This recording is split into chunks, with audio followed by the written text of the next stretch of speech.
जय हिंद दोस्तों, मैं जय सिंह प्रजापति इंडिया मिशन 2020 पर आप सभी का स्वागत करता हूं। दोस्तों, आज की क्लास में हम बहुत ही इंटरेस्टिंग टॉपिक पढ़ने वाले हैं जो कि हमारी मातृभाषा हिंदी से है। दोस्तों, इसमें जो हम पढ़ने जा रहे हैं वो आपको बहुत ही इम्पोर्टेंट है, क्योंकि वो क्लास 9th से लेके 10th में, 12th में, 11th में और कॉम्पिटिटिव एग्जाम जो भी होते हैं जिनमें हिंदी पूछी जाती है उनमें जरूर कोई ना कोई एक क्वेश्चन आता ही है इस टॉपिक से। तो दोस्तों, आज का हमारा टॉपिक है क्या, रस, जो कि आपने कहीं ना कहीं पढ़े भी होंगे लेकिन आपको याद नहीं रहते हैं। तो मैं आपको इसमें एक सिंपल सी ट्रिक बताऊंगा जिसके जरिए हम 10 रस आसानी से याद रख सकते हैं और उनके स्थायी भाव भी याद रख सकते हैं और एग्जाम में आसानी से लिख के आ सकते हैं। तो दोस्तों, चलिए हम क्लास स्टार्ट करते हैं। सबसे पहले हम जान लेते हैं रस किसे कहते हैं, रस की परिभाषा क्या होती है।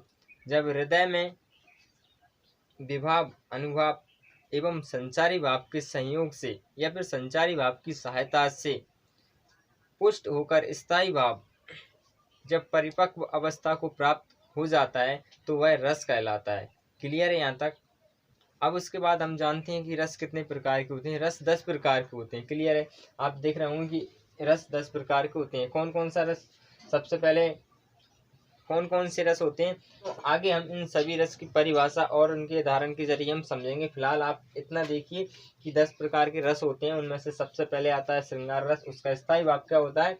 रति। रति का मतलब प्रेम। क्लियर है? इसके बाद दूसरे नंबर पे जो रस आता है उसे हम क्या कहते हैं? हास्य रस। हास्य रस का स्थायी भाव भी हास्य होता है, हंसी। क्लियर है?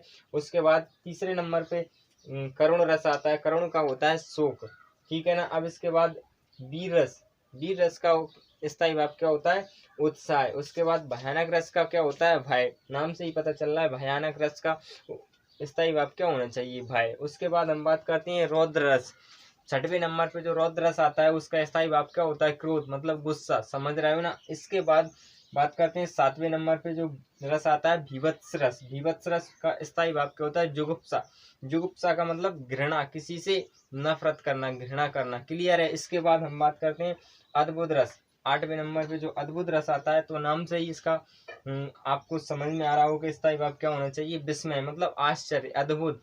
कहीं पे भी हमें अद्भुत कोई चीज लगती है तो हमें वहां पे क्या होता है? आश्चर्य होता है। इस तरीके से हम याद रख सकते हैं। इसका स्थायी भाव क्या होगा? आश्चर्य, विस्मय। उसके बाद शांत रस। शांत रस का स्थायी भाव क्या होता है? निर्वेद। उसके बाद हम बात करते हैं लास्ट, मतलब 10वें नंबर पे जो रस आता है वो क्या है? वात्सल्य रस। क्लियर है? वात्सल्य का स्थायी भाव क्या होता है? स्नेह, मतलब क्या हुआ है? किसी से लगाव। यहाँ तक दोस्तों हमने जान लिए 10 प्रकार के रस होते हैं। अब हम इन्हें आसानी से किस तरीके से याद रख सकते हैं, कैसे ट्रिक के जरिए या फिर कोई सेंटेंस है उसके जरिए हम इन्हें आसानी से याद रख सकें नंबर्स वाइज। क्लियर है? और इनके स्थायी भाव को भी हमें याद रखना जरूरी है, क्योंकि एग्जाम में हमेशा स्थायी भाव पूछा जाता है या फिर उदाहरण देकर पूछा जाता है कि इसमें कौन सा रस है, या फिर रस दे दिया जाता है तो उसका स्थायी भाव। इस तरीके से बहुत सारे क्वेश्चंस आते हैं 9th से लेकर 12th तक। उसके बाद कॉम्पिटिटिव एग्जाम में भी आते हैं। क्लियर है? तो मैं ऊपर रफ कर देता हूँ और हम इन्हें समझते हैं अच्छी तरीके से। क्लियर है? चलिए अब हम जान लेते हैं इन्हें याद किस तरीके से हम अच्छे से याद रख सकते हैं। समझ में आ रहा है ना? समझ में आ रहा होगा यहाँ तक। आपको 10 प्रश्न मैंने बता दिए। क्लियर है? अब इन्हें याद कैसे रखना, कोई भी एग्जाम में जब हम जाते हैं तो एक साथ 10 रस याद नहीं रहते हैं, बहुत ही मुश्किल होती है याद रखने में। तो मैं एक आपको कहानी सुनाऊंगा, उसके माध्यम से आप इन्हें आसानी से याद रख सकते हो। वो हमेशा आपके दिमाग में फिट हो जाएंगे, जो कि आपको हमेशा काम में आएंगे। क्लियर है? सबसे पहले हम बात करते हैं क्या थी। एक लड़की थी रति, जिसका नाम क्या था? रति। ठीक है? रति। अब एक क्या करती है? प्यार, किसी से भी प्यार करती है, मतलब प्यार से हम क्या बोलते हैं? प्रेम भी बोल सकते हैं। समझ में आ रहा है? इसने प्रेम किया। उसके बाद क्या है? प्रेम, कोई भी लड़का लड़की जब भी प्यार करते हैं तो क्या करते हैं? वो खूब हंसी इंटरटेनमेंट करते हैं, इंजॉय करते हैं अपनी लाइफ को। समझ में आ रहा है? मतलब खुश, बहुत खुश रहते हैं, हमेशा दिल खुश रहता है और खुशी मनाते रहते हैं, घूमते रहते हैं। तो सबसे पहले उसके बाद वो क्या करते हैं? इंटरटेनमेंट, मतलब इंजॉय करते हैं,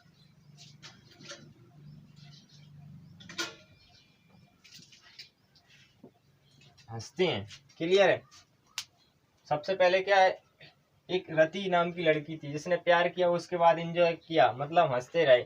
अब दोस्तों आप जानते हो, कोई भी इंसान अगर ज़्यादा हंसता है तो उसके बाद क्या होता है, हंसने के बाद क्या करना पड़ता है, रोना तो पड़ता है। ये सभी को पता है कि जो ज़्यादा हंसता है वो एक दिन अवश्य रोता ही है। तो इसके बाद इसने बहुत इंजॉयमेंट किए, हंसी, खूब खुशी मनाई। उसके बाद अब क्या होगा, इसका रोएगी। रोने का मतलब क्या होता है यहाँ पे,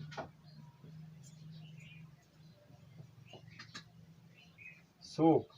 समझ में आ गया यहाँ तक? अब इतना आपको क्लियर होगा यहाँ से। पहले प्यार किया, उसके बाद एंजॉयमेंट किए, मजे किए, हंसी खुशी सब कुछ मनाया। उसके बाद क्या, किस्मत में क्या लिखा था, रोना। अब इसके बाद क्या होगा, रोएगी, टेंशन होगी, गम होगा, सब कुछ होगा। लेकिन धीरे धीरे अपने रास्ते पे लौटने लगेंगे। कोई भी, या लड़का हो या लड़की, जो भी हो, कुछ दिनों के लिए दुख मनाते हैं। उसके बाद क्या होता है, धीरे धीरे लोग, उसके फ्रेंड वगैरह या फिर फैमिली वाले, कोई भी जो भी उसके मतलब जो भी उससे बड़े हैं या फिर उसके बेस्ट फ्रेंड हैं जो भी, तो उससे वो क्या करते हैं, उसे समझाते हैं। क्लियर है, समझाते हैं उसे, मतलब मोटिवेट करते हैं, उसका उत्साह बढ़ाते हैं कि देख भाई, जो गया उसे भूल जा और उसके बाद अपनी लाइन पे आ जा। समझ में आ रहा है ना?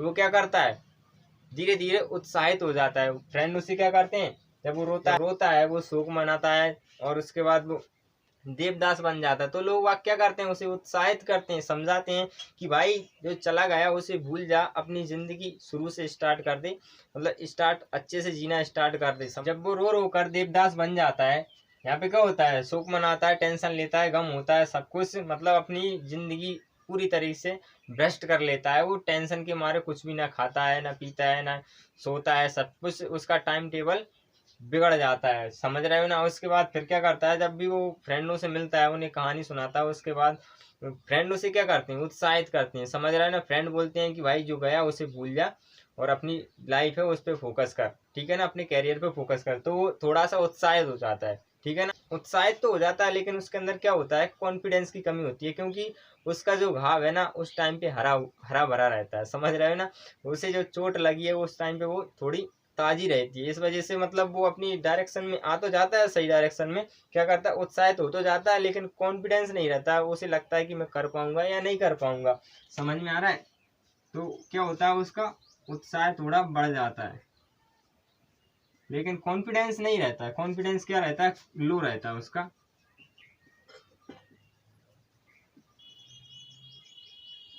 कॉन्फिडेंस कैसा रहता है, लो रहता है। तो इसकी वजह से उसे क्या लगता है, डर लगता है। समझ रहे हैं ना? जब उसका कॉन्फिडेंस लो होगा तो उसे डर लगेगा, पता नहीं मैं उसे भूल पाऊंगा या नहीं भूल पाऊंगा, या फिर मैं जो कर रहा हूँ स्टडी में ध्यान लगाने लगा या फिर कुछ करने लगा तो उसमें वो कॉन्फिडेंट नहीं रहता। कुछ दिनों के लिए उसे लगता है कि मैं शायद फेल हो जाऊंगा या फिर उसे भूल पाऊंगा, मतलब उस सदमे में ही रहता है बेचारा।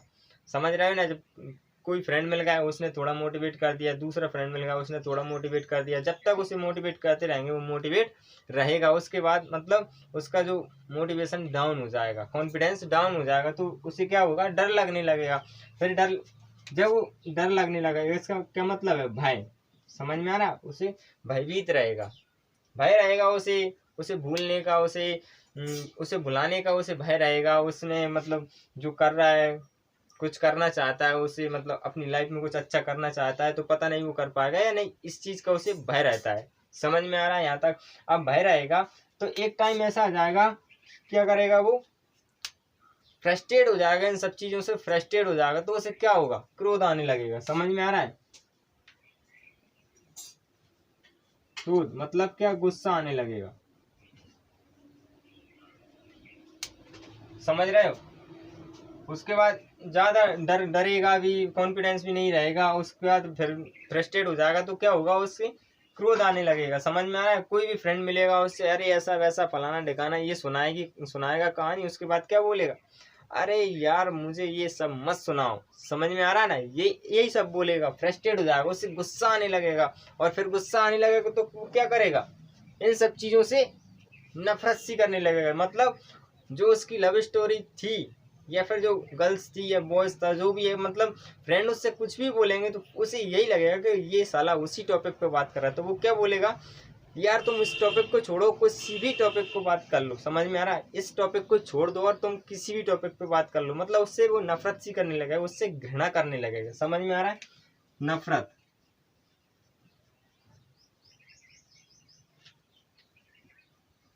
उससे क्या करने लगेगा वो, घृणा करने लगेगा। समझ, उसकी खुद की लव स्टोरी वो सुनना पसंद नहीं करता या फिर नहीं करती। समझ में आ रहा है? क्या करती है, गुस्सा गुस्सा आता है, फ्रस्ट्रेट होकर वो नफरत, उनसे नफरत करने लगता है। समझ में आ रहा है?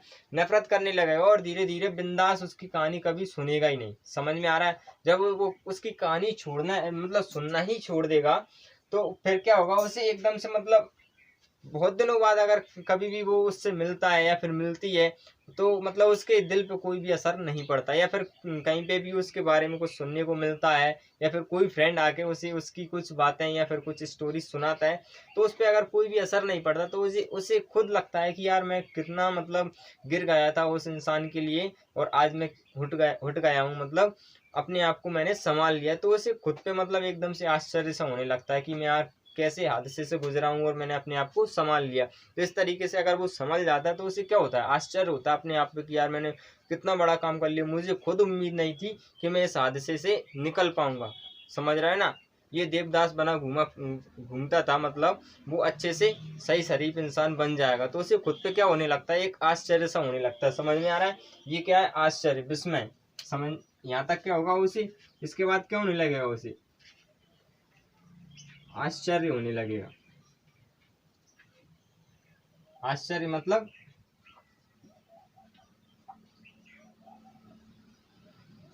विस्मय, आश्चर्य होने लगेगा कि यार मैं संभल गया इतने बड़े हादसे से, ऐसा वैसा फलाना ढिकाना दुनिया भर की चीजें वो उसे लगेगा।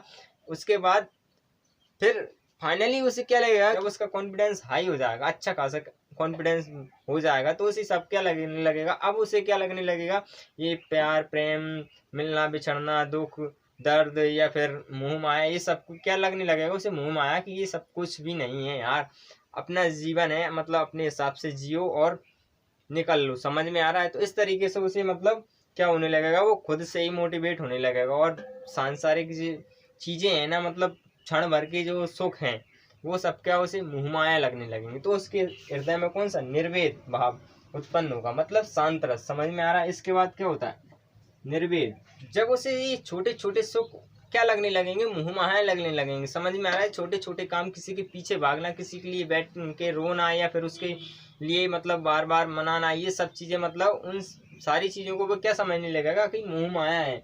उसके हृदय में कौन सा निर्वेद भाव उत्पन्न होने लगेगा और वो ये सारी चीजों को क्या एक मोह माया की तरह समझने लगेगा। इन सब चीजों से वो क्या कर लेगा, छुटकारा पा जाएगा फाइनली। समझ में आ रहा है? उसके बाद फिर क्या करेगा, वो पूरी संसार को एक समान दृष्टि से देखेगा और पूरी संसार के जीव जंतुओं से प्रेम करने लगेगा, सभी के लिए स्नेह रखेगा। समझ में आ रहा है? सभी को क्या करेगा, वो एक समान दृष्टि से देखने लगेगा और सोचेगा ये भी सही है, ये भी सही है, ये अपनी जगह सही है, मैं अपनी जगह सही हूँ, सभी का हक है, जो मर्जी में आए वो करना चाहिए। समझ में आ रहा है? तो इस तरीके से वो क्या करने लगेगा, एक मतलब पूरे दुनिया को ही अपना घर समझने लगेगा, पूरी दुनिया को अपना घर समझेगा और उसमें जो मेंबर्स रह रहे हैं उनको अपना समझने लगेगा। तो वो सभी से प्रेम करने लगेगा, स्नेह करने लगेगा। समझ में आ रहा है? तो यहाँ पे क्या हुआ, स्नेह, इसका मतलब भी प्यार ही होता है। अब फाइनली आपको आसानी से याद रख सकते हो क्योंकि शुरुआत कहाँ से हुई थी, प्यार से, और खत्म कहाँ पे हुई, प्यार पे ही। समझ में आ रहा है? अब मैं एक बार और रिपीट कर देता हूँ कि एक रति नाम की लड़की थी जो किसी लड़के से प्यार करने लगी थी, या फिर कोई भी लड़का रति नाम की लड़की से प्यार करने लगा। उसके बाद प्रेम में उन्होंने क्या किया, एंजॉयमेंट किए, एंटरटेनमेंट किया, खूब मस्ती मजाक टाइम पास किया। उसके बाद अपने जीवन को अच्छे तरीके से एंजॉय किया, हंसते रहे। अब उन्होंने क्या हुआ कि ज्यादा ही हंसी खुशी मना ली। उसके बाद क्या हुआ, वो बिछड़ गए तो उन्हें क्या करना पड़ा, रोना पड़ा। समझ में आ रहा है? शोक मनाना पड़ा। उसके बाद उनके दोस्तों ने जब उनकी हालत खराब होने लगी, वो देवदास बनने लगे, तो फ्रेंडों से मिले तो उन्होंने क्या किया, उन्हें मोटिवेट किया, उन्हें उनका उत्साहवर्धन किया। समझ में आ रहा? तो वो उत्साहित हो गए, लेकिन उनके अंदर स्टार्टिंग में क्या कॉन्फिडेंस की कमी थी, तो उन्हें डर था, और डर था तो इस तरीके से दोनों की जो बीच की कंडीशन थी, मतलब कि वो सदमे में भी हैं और धीरे धीरे उत्साहित भी हो रहे हैं, तो वो बीच की जो कंडीशन थी उसमें क्या उन्हें डर लगने लगा और वो सारी चीज़ों से फ्रस्ट्रेट होने लगे। बार बार वो एक ही चीज़ सुनने से फ्रस्ट्रेट होने लगे, फ्रस्ट्रेट होकर क्रोध आने लगा, गुस्सा आने लगा, और वो उस चीज़ से क्या करने लगे, नफरत करने लगे। उनकी खुद की स्टोरी सुनना वो बिल्कुल भी पसंद नहीं करते थे। समझ में आ रहा है? उसके बाद जब उन्होंने बहुत दिनों तक खुद की स्टोरी नहीं सुनी और अपने आप को थोड़ा अच्छे से स्टैंड अप कर लिया, मतलब मोटिवेट कर लिया, उत्साहित कर लिया, तो उन्हें क्या खुद पे आश्चर्य होने लगा कि मैं कितना बुरा था और अच्छा बन गया, कितनी बुरी हालत में था और आज मैं कितनी अच्छी हालत में पहुंच गया, मैंने खुद को संभाल लिया। तो खुद पे आश्चर्य होने लगा। उसके बाद उन्हें समझ में आया कि ये छोटे छोटे हादसे हैं, ये तो जो मेरे साथ मैं समझ रहा था कि बहुत बड़ा हादसा हुआ, वो सब छोटे हैं, चलते रहते हैं, सभी के साथ होते हैं नॉर्मली। मतलब वो मोह माया समझने लगेगा इन सब चीज़ों को। तो उसके हृदय में जो भाव जागेगा वो कौन सा रहेगा? निर्वेद। अब इसके बाद वो पूरी दुनिया को एक तरीके से समझने लगेगा। तो वो क्या करने लगा? स्नेह करने लगा, सभी जीव जंतुओं को, सभी को एक समान दृष्टि से देखने लगेगा। तो ये क्या हुए हमारे दोस्तों? रस। अच्छी तरीके से आप याद रख सकते हो, समझ में आ रहा है। अब इसके बाद हम समझते हैं फर्स्ट, श्रृंगार रस। श्रृंगार रस की परिभाषा क्या होती है? श्रृंगार रस कितने प्रकार का होता है? इसका स्थायी भाव प्रेम रति होता है, इतना तो हम जानते ही हैं। चलिए दोस्तों, मैं इसे रब कर देता हूँ, आप इसे एक बार नोट कर लीजिए, आपको हमेशा याद रखने के लिए ये कहानी जरूर काम में आएगी। चलिए अब हम देखते हैं पहले नंबर का रस कौन सा था? श्रृंगार रस। ठीक है ना? तो श्रृंगार रस को हम जान लेते हैं। श्रृंगार रस दो प्रकार का होता है, एक संयोग श्रृंगार रस, एक वियोग श्रृंगार रस।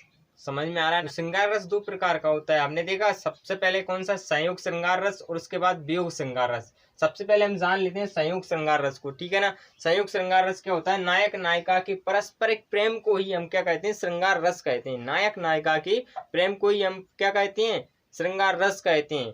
श्रृंगार रस को हम क्या कहते हैं? रसों का राजा भी कहते हैं। अब संयोग श्रृंगार रस कब होता है? जब सपोज करो आप अपनी जीएफ से या अपने बीएफ से, समझ रहे हो, कहाँ पे मिले? किसी पार्टी में, शादी में, फंक्शन में, या फिर किसी पार्क में, गार्डन में, या स्कूल कॉलेज में, जहाँ पर भी मिलते हो। फर्स्ट टाइम आपने उसे देखा होगा, कैसे देखते रहे थे? क्लियर है?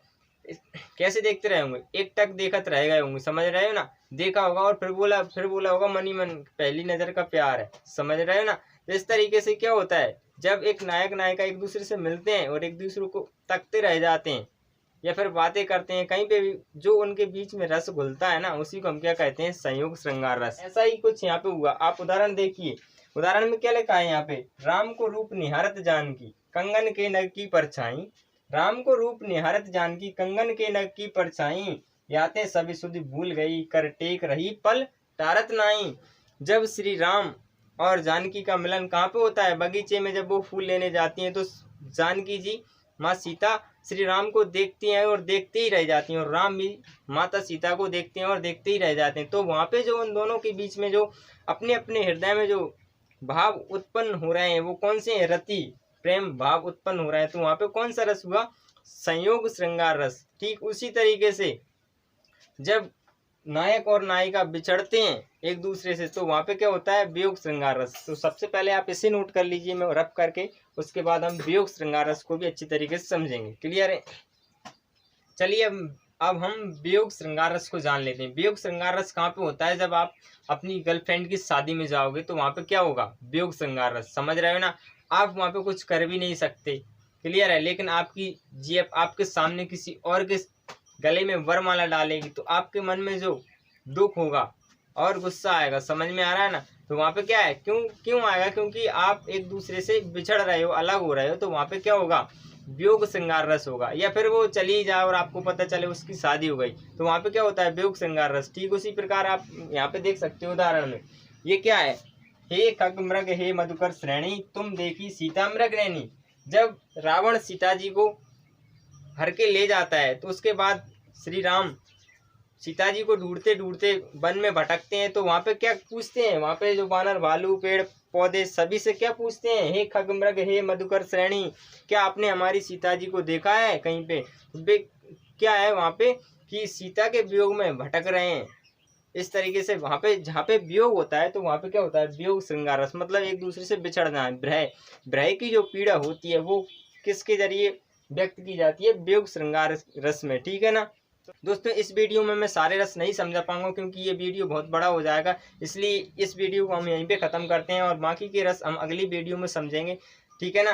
तो अगर आपको अच्छे से समझ में आया और वीडियो अच्छी लगी तो प्लीज़ इस वीडियो को लाइक ज़रूर कर देना एवं अपने फ्रेंडों को शेयर करना और चैनल को सब्सक्राइब ज़रूर कर लेना। ठीक है ना? उसके बाद मिलते हैं हम अगली वीडियो में, तब तक के लिए जय हिंद।